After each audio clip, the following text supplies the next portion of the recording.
वहाँ ये आलम था कि एक इमाम और उसके पीछे 3 मुक्तदी थे। अब बताइए कि आप उस रसूल से किस तरीके से मोहब्बत करते हैं। सिर्फ आप ज़ाहिरी मोहब्बत करते हैं, यकीनन अगर आप हकीकी मोहब्बत करते तो उस मस्जिद में 3 नहीं बल्कि 30-30 नमाजी होंगे।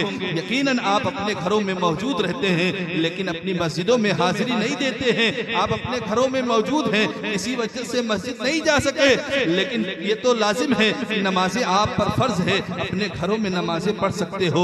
मेरी माँ बहनें भी सुन रही होंगी, उनके पास तमाम किस्म की मसरूफियात है, खाना भी बनाना है, बहुत सारे काम है, बच्चों की तीमारदारी करनी है, बच्चों को तैयार भी करना है। लेकिन इन सारी तैयारियों के साथ, इन सारी जिम्मेदारियों के साथ कान खोल कर सुन लीजिए, एक जिम्मेदारी ये है कि परवरदिगार आलम ने आपको पैदा फरमाया है और यकीनन उसका सबसे बड़ा एहसान है कि उसने आपको अशरफुल मखलूकात बनाया है और अशरफुल मखलूकात के साथ तुम्हें एक बेहतरीन अक्ल अता फरमाई है जिससे तुम समझते हो, जिससे तुम अच्छी अच्छी तरकीबें सूझती है तुमको, और ना जाने कितने अच्छे अच्छे काम तुम दुनिया में अंजाम दे रहे हो। अगर तुम चाहते हो कि उस परवरदिगार आलम का शुक्र अदा हो जाए तो उनके फराइज का ख्याल रखो, उनके फराइज को उनके वक्त पे अदा करो।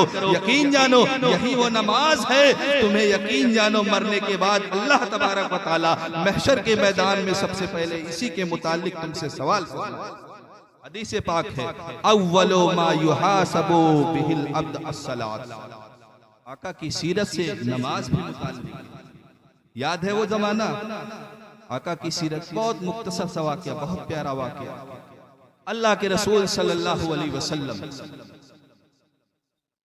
काबा में नमाज पढ़ रहे हैं। अभी मुसलमानों की तादाद बहुत कम है, इस्लाम का इब्तदाई दौर, काबा में नमाज पढ़ रहे हैं और आप सजदे की हालत में हैं। और इधर अबू जहल अपने शरीर दोस्तों से, बदमाशों से कहता है कोई ऐसा दिलेर जो इस वक्त जो फला कबीले ने आज ऊँटनी ज़बा की है, उस ऊँटनी की ओझड़ी लाकर इनके ऊपर डाल दे। कसम खुदा की, अल्लाह के रसूल सल्लल्लाहु अलैहि वसल्लम नमाज की हालत में हैं और ये लोग ठट्ठा कर रहे हैं, रसूल का मजाक उड़ा रहे हैं। अबू जहल का हुक्म होता है, उक़बा इब्ने मईद खड़ा होता है, हुक्म की तामील कर रहा है। वो ऊँट की जेली लाकर अल्लाह के रसूल सल्लल्लाहु अलैहि वसल्लम सजदे की हालत में है और उनके ऊपर डाल देता है। कुर्बान जाइए, इस हालत में भी अल्लाह के रसूल सल्लल्लाहु अलैहि वसल्लम नमाज को नहीं छोड़ रहे हैं। मुश्रिकीन आपको ईजा पहुंचा रहे हैं, कुफ्फारे कुरैश ईजा पहुंचा रहे हैं, वो लोग हर तरीके से आपको सताने की नई नई तरकीबें निकाल रहे हैं। लेकिन उस हालत में भी अल्लाह के रसूल सल्लल्लाहु अलैहि वसल्लम अल्लाह के घर को आबाद किए हैं। आज हम अमनो अमान की हालत में हैं, आज हमारे ऊपर कोई खौफ नहीं है, आज हमें कोई मार नहीं रहा है कि नमाज ना पढ़ो। तुम्हारी मस्जिदें बनी हुई हैं, तुम्हें मस्जिद में जाने से कोई रोक नहीं रहा है। 5 वक्त अज़ानें हो रही है और वो भी लाउड स्पीकर से बुलंद आवाज से अज़ानें हो रही है कि यहाँ आवाज बुलंद हो रही है, चौराहे तक सुनाई दे रही है, लेकिन तुम अमनो अमान में होते हुए उस आवाज पर लब्बैक नहीं कर रहे हो। उन अमनो अमान में होते हुए भी तुम अल्लाह के घर को आबाद नहीं कर रहे हो। ऐ मुसलमानों, कान खोल कर सुन लो, अगर तुम चाहते हो कि तुम भी आबाद रहो, तुम्हारा घर भी आबाद रहे, तो अल्लाह के घर को आबाद करना, नमाजों की पाबंदी करना सीखो। नमाज भी ये अल्लाह के रसूल सल्लल्लाहु अलैहि वसल्लम की सीरत है। अल्लाह के रसूल सल्लल्लाहु अलैहि वसल्लम रिवायत बताती है, उस गंदगी की बोझल की वजह से आपने सर नहीं उठाया, सजदे की हालत में पड़े हैं।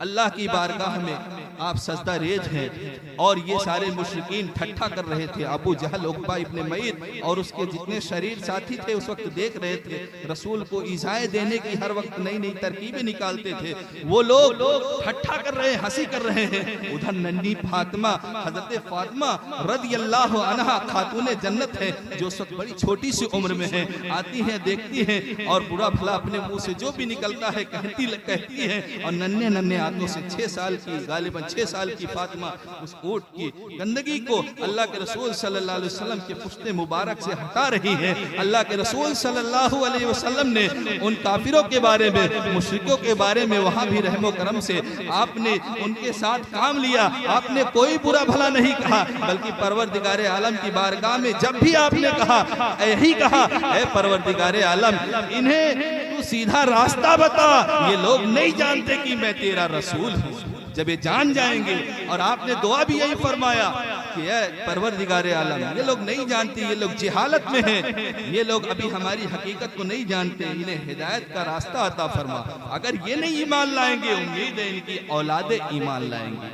और यही हुआ, अल्लाह के रसूल सल्लल्लाहु अलैहि वसल्लम की दुआ मकबूल हुई। यही अबू जहल, जिसका लड़का इक्रमा इब्ने अबू जहल,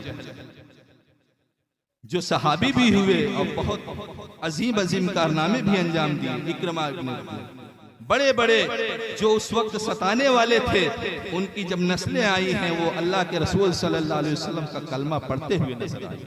नमाज बहुत मुबारक चीज है मेरे अजीजों। मैं अपनी बात को यहीं पे खत्म करता हूँ और इंशाअल्लाह आपसे मैं आज